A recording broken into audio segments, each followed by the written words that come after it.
Hello class 11th, welcome back to my YouTube channel. तो आज के क्लास में हम सभी बेसिक अकाउंटिंग टर्म्स का एमसीक्यू को समझेंगे। पिछला क्लास में हम सभी ने फंडामेंटल्स ऑफ अकाउंटिंग चैप्टर का 10 एमसीक्यू को समझा था एंड आज के क्लास में हम सभी बेसिक अकाउंटिंग टर्म्स का एमसीक्यू को समझेंगे। ठीक है, तो चलिए हम स्टार्ट करते हैं बिना टाइम वेस्ट किए। तो सबसे पहले यहाँ पे मैंने जो क्वेश्चन लिख रखा है वो क्या है? The meaning of transaction is. Transaction का मतलब क्या होता है? पिछला क्लास में भी मैंने आपको ट्रांजेक्शन का मतलब बताया था। तो इसमें क्या है? Exchange of goods and services. Exchange of goods and services, goods and services का एक्सचेंज करना। इट मीन्स कि मैं अगर आपको पढ़ा रही हूँ तो आप भी मुझे कोई सर्विस प्रोवाइड करो। तो ऐसा होता है क्या? ट्रांजेक्शन का मतलब यही होता है, गुड्स का एक्सचेंज करना या सर्विसेज का एक्सचेंज करना?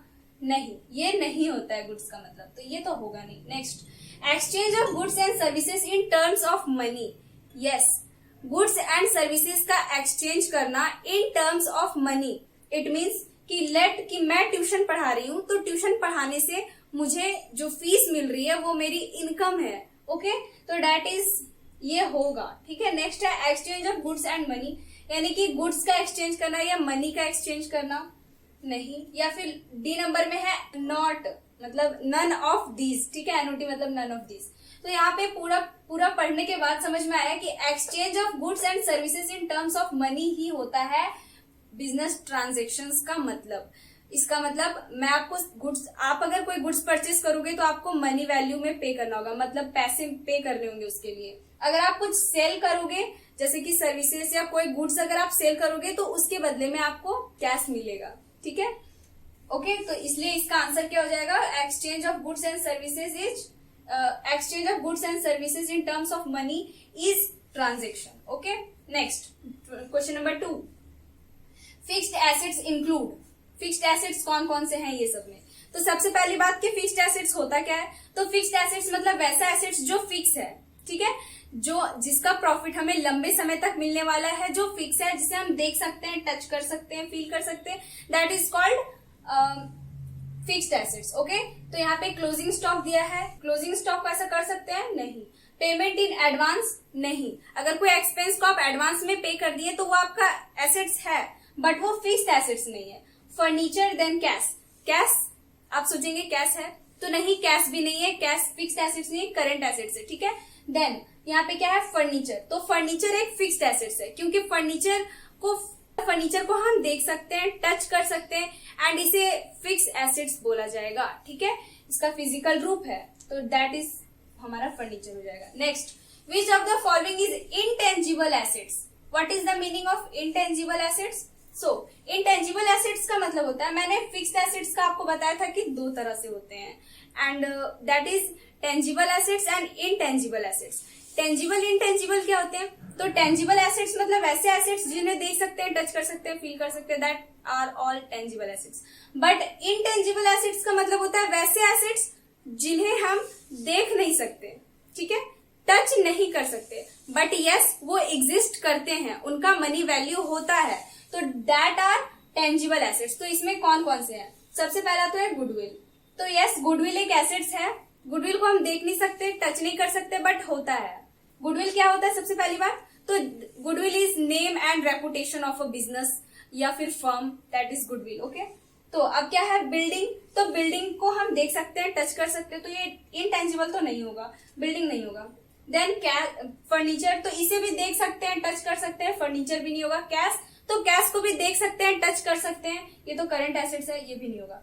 देन बच गया क्या? गुडविल। तो यस, गुडविल ही होगा एंड ऐसे भी गुडविल ही होगा। गुडविल मतलब name and reputation of a business. Okay, तो यस गुडविल होगा यहाँ पे and goodwill is intangible assets. Okay, next question है हमारा, meaning of goods is. Goods का मतलब क्या होता है? तो गुड्स का मतलब क्या है? Items in which enterprise deal. वैसे आइटम्स, वैसे चीज जिससे एक बिजनेस जो है व्यापार करता है, जिससे एक बिजनेस व्यापार करता है वो है। या फिर B number, items to be used as an assets. ऐसा आइटम है जिसे हम एसेट्स के रूप में यूज कर सकते हैं। एसेट्स क्या होता है? सबसे पहली बात, जिसे हम अपने पास रखते हैं, उसका कुछ ना कुछ मतलब डायरेक्टली या इनडायरेक्टली हमें उससे बेनिफिट मिलता है, दैट आर ऑल एसेट्स। जैसे कि ये मेरा बोर्ड है, इसे मैंने यहाँ पे लगा दिया। अब मैं इससे आपको बताती हूँ, इस पे लिख के पढ़ाती हूँ, तो ये मुझे बेनिफिट दे रहा है ना, ये मेरा एसेट्स है। Okay, next, all of these, ये सारे, या फिर नन ऑफ दीज, या फिर इनमें से कोई भी नहीं। तो बताइए क्या होता है गुड्स मतलब? तो यस, गुड्स का मतलब वैसी चीजें जिनमें कोई बिजनेस जो है वो डील करता है, व्यापार करता है जिन चीजों का। ठीक है, अगर कोई कपड़ा व्यापारी है तो कपड़ा जो वो खरीद के लाया, जो क्लॉथ्स वो लाया है, that clothes are goods for that person. Okay, तो यहाँ पे हमारा क्या हो जाएगा? Items in which enterprise deal, that is goods. Okay, next question, which is an intangible assets in the following? जो ऑप्शंस नीचे दे रखे हैं इनमें से कौन इंटेंजिबल एसेट्स है? सेम क्वेश्चन है, क्वेश्चन नंबर 3 के टाइप से ही। एंड ऑप्शन देख लेते हैं क्या है। तो ऑप्शन है आपका गुडविल। गुडविल क्या होता है? तो name and reputation of a business और फर्म। तो यस, इंटेंजिबल तो है ये। देन है ट्रेडमार्क। ट्रेडमार्क भी एक एसेट्स है, इन्हें भी हम देख नहीं सकते बट होता है। ठीक है, तो ये हमारा ट्रेडमार्क, ये भी एसेट्स है, वो भी इंटेंजिबल एसेट्स है। पेटेंट्स, पेटेंट्स भी इंटेंजिबल एसेट्स है। ओके, या फिर लास्ट ऑप्शन है ऑल ऑफ दीज। तो यस, इसका आंसर जो है वो ऑल ऑफ दीज हो जाएगा। ठीक है, तो ये हमारा क्वेश्चन कुछ 1 से लेकर के 6 तक था। अभी हम इसे इरेज करेंगे एंड 6 से 7 तक समझेंगे। तो जल्दी से आप इसका स्क्रीनशॉट ले लीजिए। तो ले लिया, आई होप कि आपने स्क्रीनशॉट ले लिया। अब मैं इसे क्लीन कर देती हूँ एंड अब हम 6 के बाद 7 से समझते हैं। ठीक है, तब तक के लिए रुक जाओ। वेट, एक क्वेश्चन हमारा बच गया था बीच में। ये person who has to pay money to the firm is called. 1, 2, 3 and 5 and 6 में मैं पहुंच गई सीधा, मैंने फोन नंबर नहीं बताया। तो अभी हम फोन नंबर को पहले डिस्कस करते हैं। A person who has to pay money to the firm is called, मतलब वैसा पर्सन जो फर्म को मनी देगा, फर्म को पैसे देगा, वो पर्सन क्या कहलाता है? मान लीजिए आप हैं एंड आप ही किसी बिजनेस को देंगे पैसे, तो आप उस बिजनेस के लिए क्या है? तो वो बिजनेस आपसे पैसे लेगा, आप बिजनेस के लिए देनदार है। ओके, इसलिए देनदार को क्या बोलते हैं? डेटर। डेटर बोलते हैं। जिनसे पैसे लेने हैं वो डेटर कहलाते हैं एंड जिन्हें देने हैं वो क्रेडिटर्स कहलाते हैं। ओके, डेटर्स मतलब जिनसे हमें लेना है, हमें मतलब बिजनेस को, कोई भी बिजनेस या फर्म इंटरप्राइज होगा उन्हें, एंड देना है जिन्हें, वो कौन होते हैं? वो क्रेडिटर्स होते हैं। ओके, तो अब आप इसका स्क्रीनशॉट ले सकते हैं। हो गया, तो अब मैं इसे क्लीन करती हूँ एंड अब हम नेक्स्ट टॉपिक्स को, अब हम इसके बाद जो 6 के बाद 7 है उससे समझते हैं। हाँ, तो अब यहाँ पे हम जो है वो क्वेश्चन नंबर 7 से समझते हैं। ठीक है, तो सबसे पहले हमारा क्या लिख रखा है? A person to whom money is owed by a firm is called, मतलब ऐसा इंसान जो फर्म से पैसे लेगा, ठीक है, वो क्या कहलाता है? क्रेडिटर्स, डेटर, बैंकर या नन ऑफ दीज। तो अभी मैंने आपको बताया कि जिससे फर्म को लेना है वो डेटर है, बट जिसे फर्म देगा वो क्रेडिटर्स है। ओके, तो यहाँ पे क्या हो जाएंगे? क्रेडिटर, क्योंकि ये पर्सन जो है जो फर्म से पैसे लेगा वो क्रेडिटर है। क्रेडिटर्स कैसे बनते हैं? तो फर्म अगर किसी से उधार में गुड्स, कोई सप्लायर से उधार में गुड्स खरीदा होगा तब बनते हैं, या फिर फर्म लोन लिया होगा तब बनते हैं। ठीक है, तो नेक्स्ट है kinds of goods are, goods कितने तरीके के होते हैं?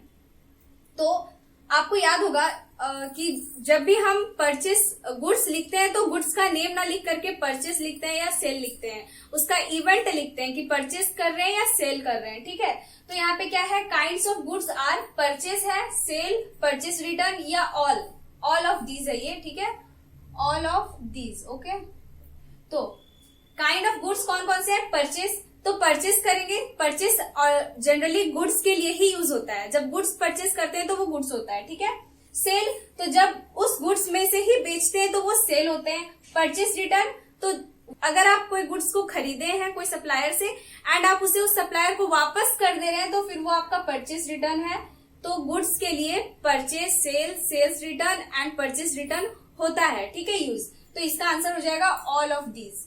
Next, which of the following is not an income, इनमें से कौन सा जो है वो इनकम नहीं है? ठीक है, तो ध्यान से समझते हैं। पहला है कमीशन रिसीव, कमीशन रिसीव हुआ, तो कमीशन अगर आपको मिलेगा कहीं से तो वो आपका इनकम है या नहीं? यस, इनकम है कमीशन रिसीव। डिस्काउंट रिसीव, तो अगर आप कुछ खरीदने जा रहे हैं वो 1000 का एंड 100 रुपए आपको डिस्काउंट मिल गया, आपने 100 रुपए का डिस्काउंट रिसीव किया, तो वो आपका इनकम है या नहीं? है, 100 रुपया बच गया ना तो इनकम है।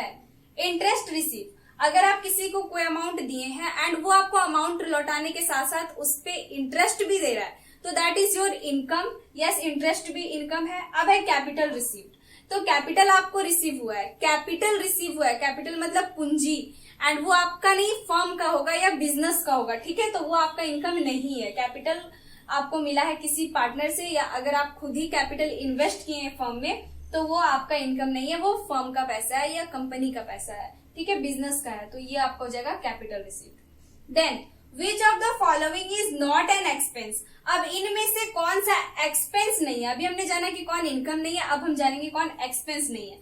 तो वेजेस, वेजेस मतलब मजदूरी, कोई भी मजदूर या वर्कर काम कर रहे हैं आप उन्हें वेजेस देंगे तो ये एक्सपेंस है या नहीं है, that is expense. Rent paid, आप कहीं रह रहे हैं, आप रेंट पे किए, ठीक है, आप अपने ऊपर लेके समझिए, अकाउंट्स बहुत ही प्रैक्टिकल सब्जेक्ट है। रेंट पे कर रहे हैं तो एक्सपेंस है या नहीं, yes it is also expense. Advance wages paid, आपने वेजेस को एडवांस में दे दिया, अभी तक आपको कोई सर्विस मिला नहीं है या अभी तक कोई भी वर्कर कोई काम किया नहीं है बट आपने एडवांस में पैसे दे दिए, तो एडवांस जो भी चीज एडवांस कोई भी एक्सपेंस अगर हम पे कर देते हैं ना तो वो एक्सपेंस नहीं रह जाता, वो हमारा एक्चुअल में एसेट्स बन जाते हैं, ठीक है। तो नेक्स्ट है wages paid for repairing, D number में है वेजेस पेड फॉर रिपेयरिंग। तो मान लेते हैं कोई भी चीज आपका खराब हो गया एंड आपने वेजेस उसके लिए पे किए हैं, ठीक है, तो वो भी आपका एक्सपेंस है। तो यहाँ से बात निकल के क्या आया कि ए नंबर एक्सपेंस है, बी नंबर एक्सपेंस है, सी नंबर एसेट्स है एंड डी नंबर भी एक्सपेंस है। तो यहाँ पे क्वेश्चन क्या कह रहा है कि कौन एक्सपेंस नहीं है, तो देख रहे हैं हम कि सी नंबर हमारा एक्सपेंस नहीं है, ये एसेट्स है, तो ऑप्शन इज सी, ये हमारा राइट ऑप्शन है, एडवांस वेजेस पेड, ठीक है। Next, which of the following is not a business transaction, इनमें से कौन सा है जो कि बिजनेस का ट्रांजेक्शन नहीं है, बिजनेस रिलेटेड ट्रांजेक्शन ये नहीं है। तो क्या है, cash paid to creditors for purchase, आप गुड्स परचेस किए थे किसी सप्लायर से उधार में एंड अब आप उससे पे कर रहे हैं, ठीक है, क्रेडिटर को पे कर दिए, तो वो आपका बिजनेस ट्रांजेक्शन है या नहीं है, ये बिजनेस ट्रांजेक्शन ही है, आपके बिजनेस से रिलेटेड आपने मॉनेटरी वैल्यू में मॉनेटरी टर्म में लेन देन किया है, ओके, तो ये हो गया। Next, received order to supply goods worth 10,000, आपको ऑर्डर आया है कहीं से कि आप 10,000 का गुड्स जो है वो उधर सप्लाई कर दीजिए, बस ऑर्डर आया है, अभी आपने सप्लाई नहीं किया, अभी आपको कुछ अमाउंट रिसीव भी नहीं हुआ है। देन है डेप्रिसिएशन, कोई भी चीज पे अगर डेप्रिसिएशन चार्ज हो रहा है, मान लेते हैं डेप्रिसिएशन ऑन फर्नीचर हम मान लेते हैं, ठीक है, डेप्रिसिएशन ऑन फर्नीचर यानी कोई भी चीज पे आप फर्नीचर आपका कट रहा है धीरे धीरे। Paid electric charges, electricity bill pay कर रहे हैं, तो ये तो बिजनेस ट्रांजेक्शन है, बिजनेस में इलेक्ट्रिसिटी बिल, आप बिजनेस का इलेक्ट्रिसिटी बिल पे कर रहे हैं तो वो आपका बिजनेस ट्रांजेक्शन है। तो आपको यहाँ पे ध्यान से देखने पे समझ में आएगा कि जो एडवांस जो ऑर्डर आया ना वो बिजनेस ट्रांजेक्शन नहीं है, क्योंकि वो बस एक ऑर्डर आया है, बस ऑर्डर कॉल करके बोल दिया कि इतना का गुड्स मुझे सेंड कर देना, बस वही है, तो ये बिजनेस ट्रांजेक्शन तो हुआ नहीं। चलिए, तो नेक्स्ट क्वेश्चन है विच of the following is not an expense, अब इनमें से जो नीचे ऑप्शन दिया गया इनमें से कौन जो है वो एक्सपेंस नहीं है। सेम क्वेश्चन है जैसे अभी हमने क्वेश्चन नंबर 10 के जैसा ही है। क्या है, विच of the following is not an expense, salary, rent, purchase, drawing. Salary, अगर सैलरी किसी को पे किए तो वो एक्सपेंस है या नहीं, यस वो एक्सपेंस है। रेंट एक्सपेंस है, परचेस गुड्स परचेस किए तो वो एक्सपेंस है या नहीं, यस एक्सपेंस है। देन है ड्रॉइंग, ओके, तो ड्रॉइंग एक्सपेंस है या नहीं है, नहीं, ड्रॉइंग एक्सपेंस नहीं है, ड्रॉइंग कोई खर्च नहीं है, बल्कि बिजनेसमैन ही जब अपने बिजनेस से कुछ अमाउंट ले लेता है अपना घर का खर्च करने के लिए, अपना खर्च के लिए, तो that is called drawing, okay, तो ये हमारा डी नंबर ड्रॉइंग जो है वो एक्सपेंस नहीं है, ओके। तो ये हमारा बेसिक अकाउंटिंग टर्म्स चैप्टर का भी एमसीक्यू क्लियर हो गया। आप जल्दी से स्क्रीनशॉट ले लो या फिर नोट कर लो जो करना है, ठीक है। तो ये हमारा एमसीक्यू बेसिक अकाउंटिंग टर्म्स का भी हो गया। अब जो हमारा नेक्स्ट क्लास आएगा वो हमारा थ्योरी बेस ऑफ अकाउंटिंग का होगा, ठीक है। जो नेक्स्ट चैप्टर हमारा नेक्स्ट टॉपिक वो है थ्योरी बेस ऑफ अकाउंटिंग।